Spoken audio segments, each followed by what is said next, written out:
Haleluya. Puji Tuhan, kita akan buka Alkitab dari Yohanes pasalnya yang ke-20 ayat 19 sampai 23. Firman Tuhan hari ini di hari perayaan kenaikan Tuhan Yesus, saya beri tema terimalah Roh Kudus. Kita baca bersama ketika hari sudah malam pada hari pertama minggu itu, berkumpullah murid-murid Yesus di suatu tempat dengan pintu-pintu yang terkunci karena mereka takut kepada orang-orang Yahudi. Pada waktu itu datanglah Yesus dan berdiri di tengah-tengah mereka dan berkata, "Damai sejahtera bagi kamu." Dan sesudah berkata demikian, ia menunjukkan tangannya dan lambungnya kepada mereka. Murid-murid itu bersukacita ketika mereka melihat Tuhan. Maka kata Yesus sekali lagi, "Damai sejahtera bagi kamu. Sama seperti Bapa mengutus aku, demikian juga sekarang aku mengutus kamu." Dan sesudah berkata demikian, ia menghembusi mereka dan berkata, "Terimalah Roh Kudus. Jikalau kamu mengampuni dosa orang, dosanya diampuni. Dan jikalau kamu menyatakan dosa orang tetap ada, dosanya tetap ada." Puji Tuhan. Yang berbahagia adalah mereka yang mendengarkan firman Tuhan dan yang melakukannya dalam kehidupan mereka hari lepas hari. Bicara tentang kenaikan Tuhan, inilah perjalanan misi terakhir dari Yesus, mulai dari awal dia turun dikandung Maria, lahir, besar, melayani, mati, bangkit, masih tinggal di bumi 40 hari, dan sekarang dia naik ke surga. Dan itu yang sekarang sedang kita rayakan. Dan kenaikannya ini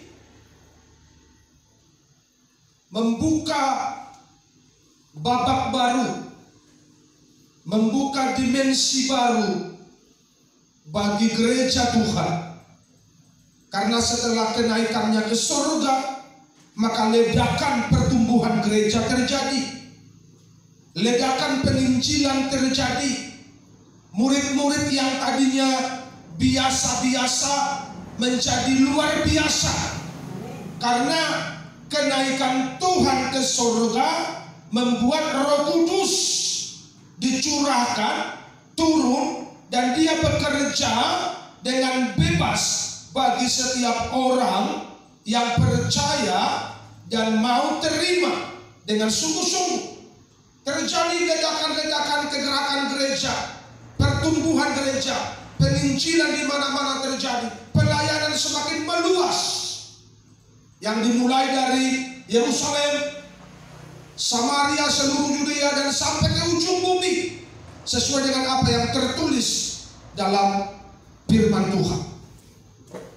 Terimalah Roh Kudus. Itu tema firman Tuhan buat kita. Apa yang kita pelajari dari tema ini? Ada 2 poin yang saya bagi buat kita semua hari ini. Poin yang pertama, setelah kita terima Roh Kudus dalam hidup kita, yang pertama, dia mengusir ketakutan.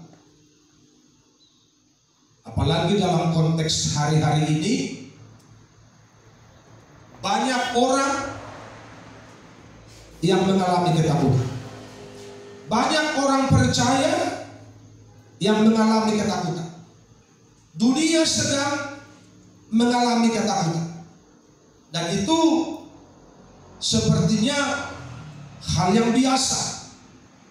Tetapi tahukah saudara bahwa ketakutan itu adalah umpan iblis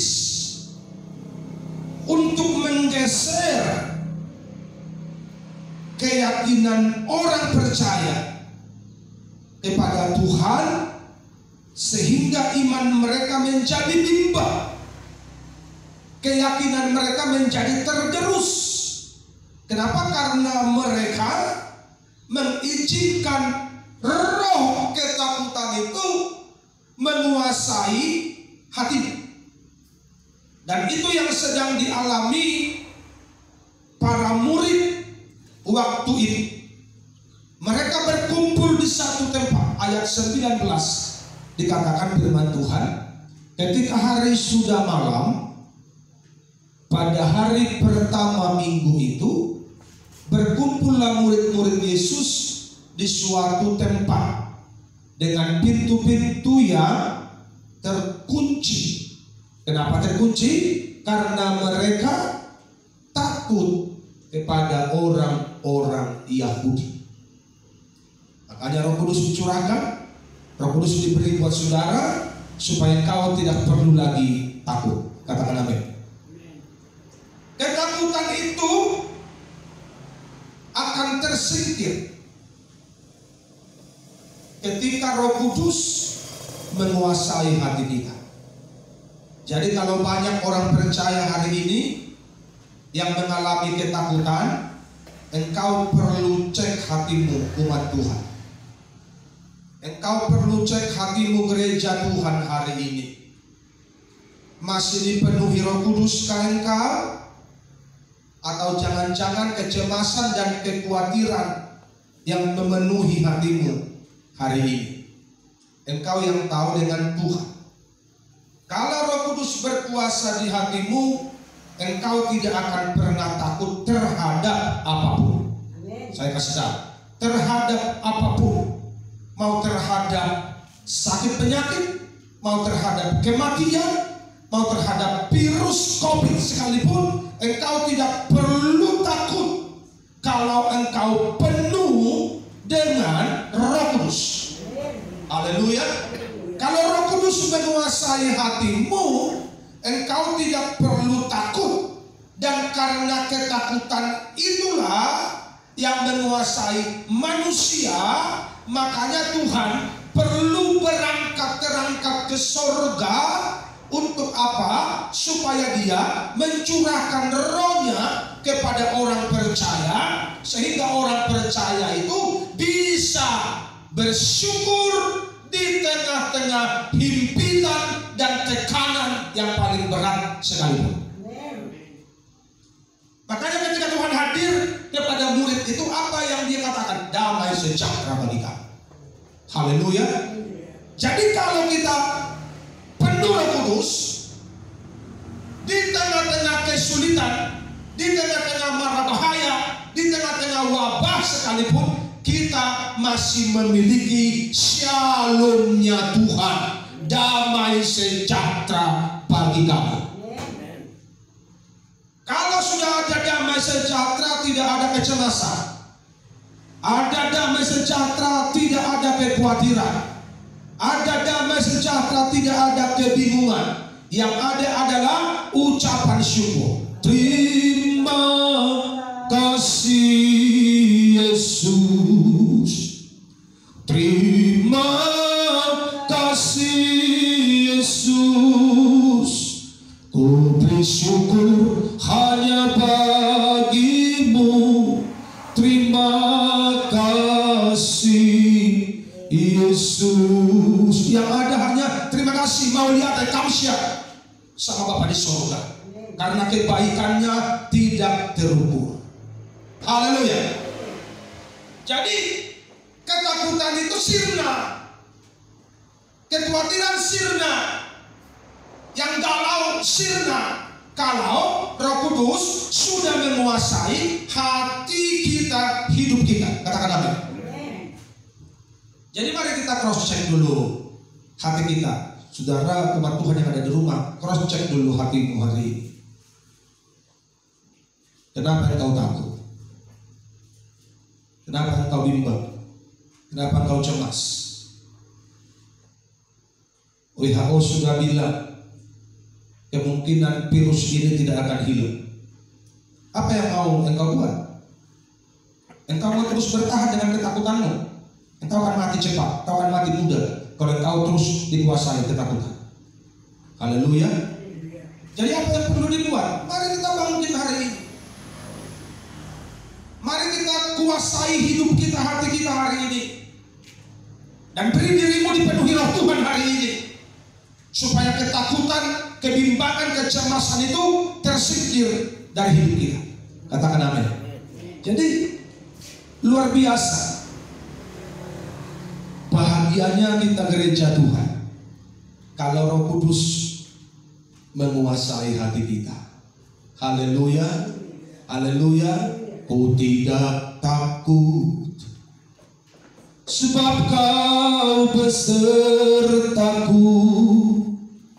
Ku tidak bimbang sebab engkau Allahku.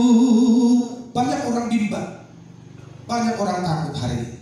Tapi kalau engkau berserah, engkau terima Roh Kudus, saya jamin engkau tidak akan takut. Kalau engkau sungguh-sungguh. Tapi kalau engkau masih setengah hati, maka iblis akan memakai, iblis akan memanfaatkan ketakutanmu untuk engkau menjauh dari Tuhan. Haleluya. Iblis akan memakai ketakutanmu untuk engkau menjauh dari kebenaran.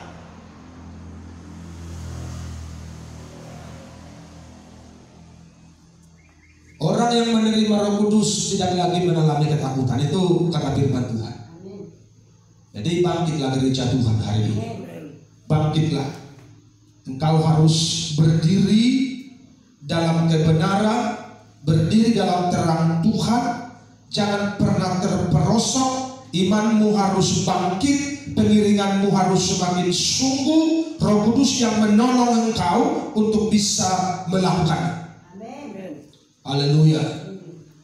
Roh Kudus itu pengganti Yesus di dunia ini untuk menyertai orang percaya. Jadi ketika Yesus ada di dunia, dia yang terus menyertai murid.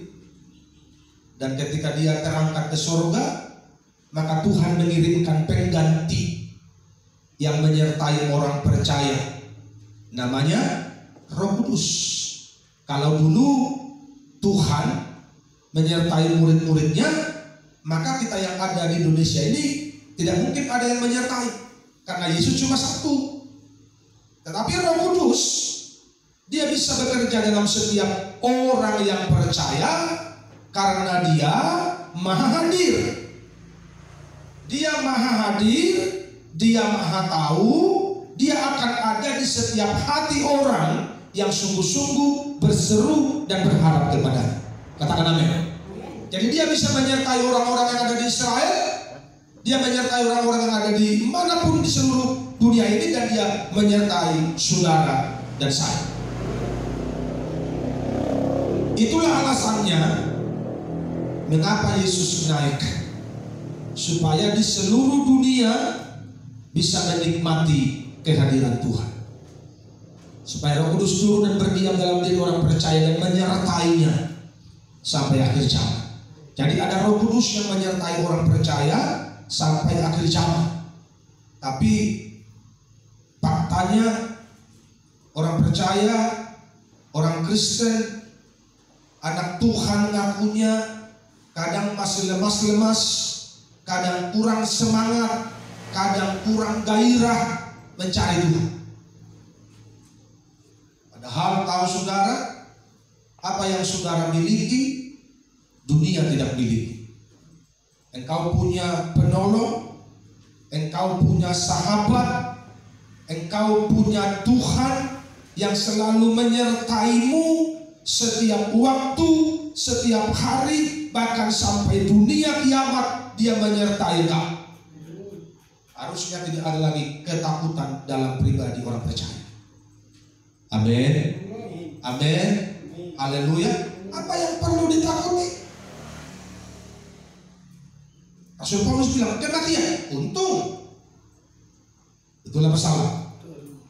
Paulus sudah bilang, jadi semua sudah tertulis dalam kebenaran ini.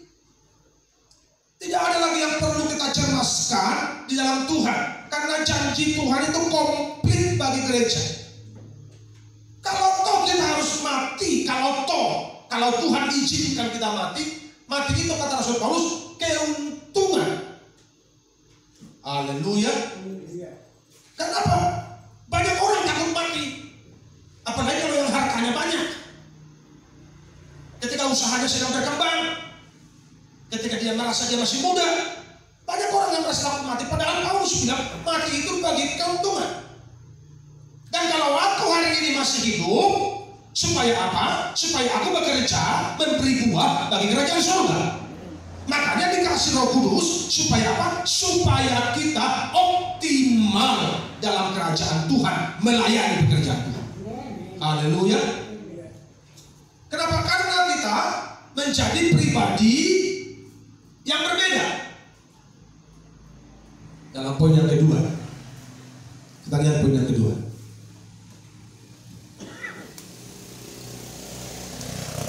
Menerima kuasa.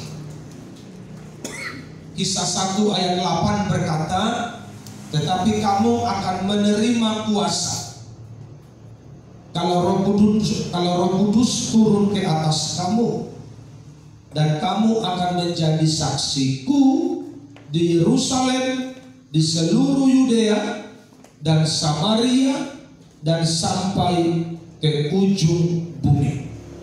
Roh Kudus menjadikan kita manusia yang berbeda di dalam roh, bukan di dalam fisik, di dalam roh. Karena kita telah memiliki kuasa yang orang dunia tidak punya. Haleluya.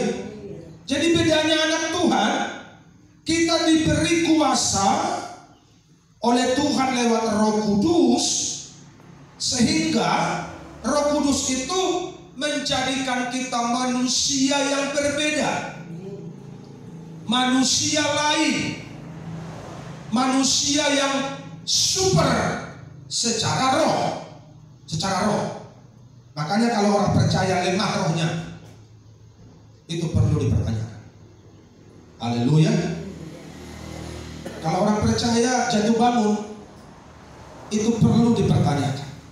Kenapa? Roh Kudus itu menjadikan engkau manusia super di dalam roh, bukan super manusia fisiknya. Manusia rohmu menjadi manusia super. Karena engkau manusia super, makanya iblis takut sama. Tapi faktanya kan nggak begitu. Engkau yang takut sama iblis. Itu masalah.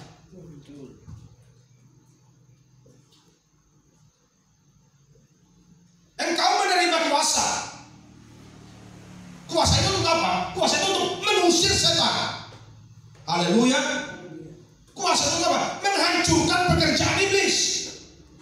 Jadi orang percaya adalah orang yang hidupnya berkemenangan.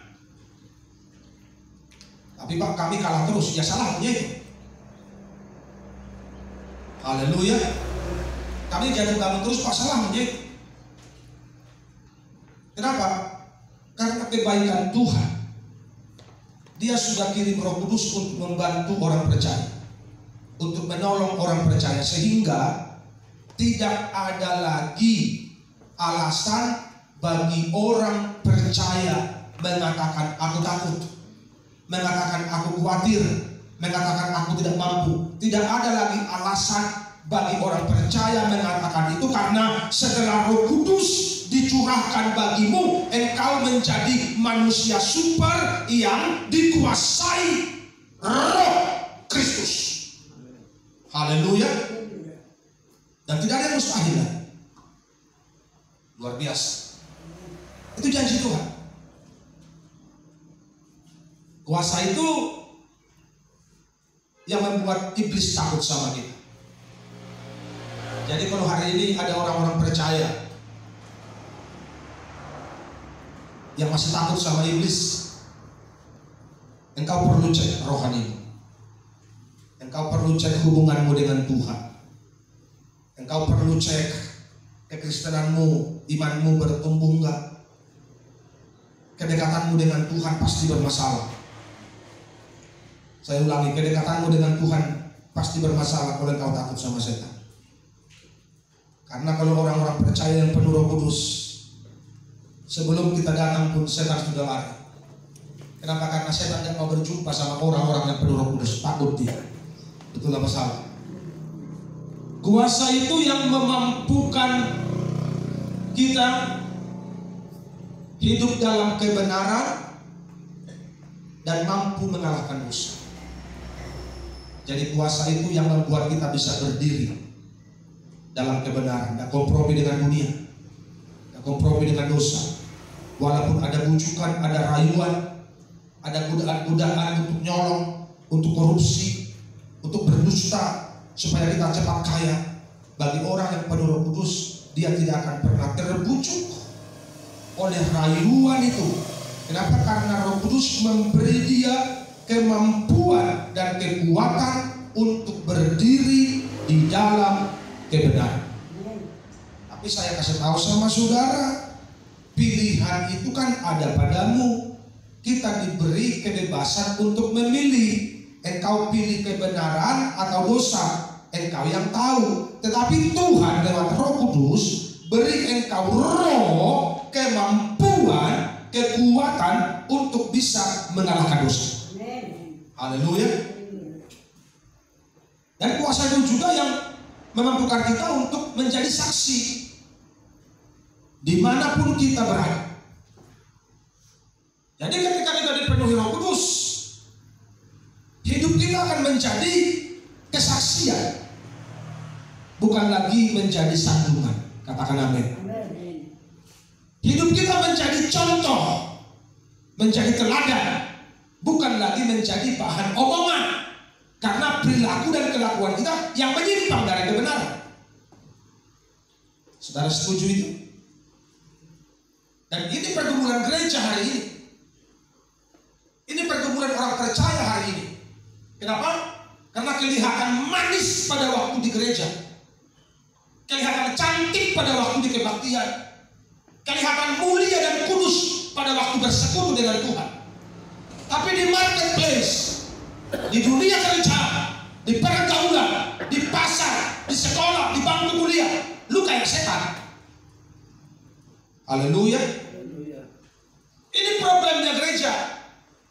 Padahal Roh Kudus menguasai kita supaya kita menjadi saksi, menjadi terang, menjadi garam dimanapun kita berada. Katakan amin.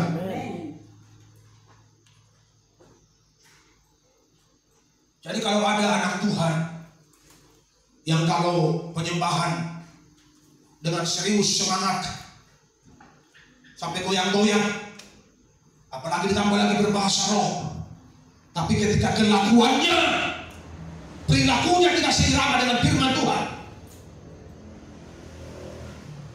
cuma dua, bahasa rohmu yang palsu atau kekristenan yang palsu. Haleluya. Saya ulangi supaya gereja mengerti.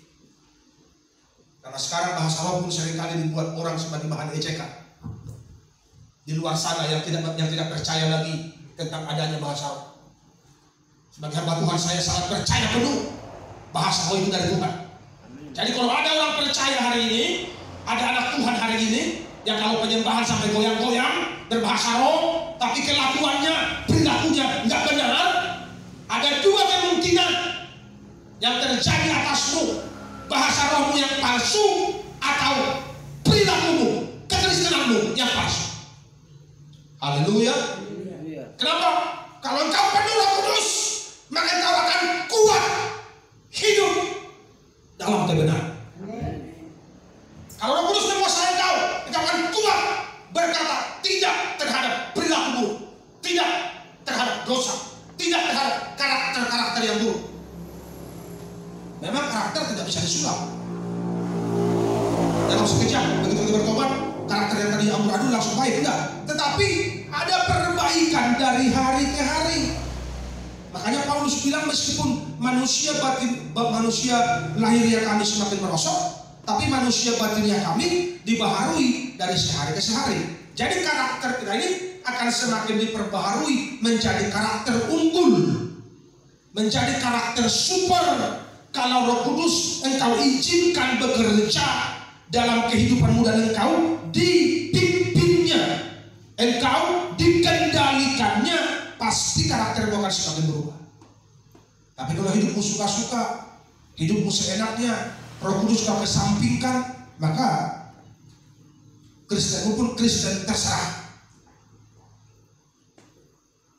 Jadi Roh Kudus itu menjadikan kita pelita yang menerangi kegelapan.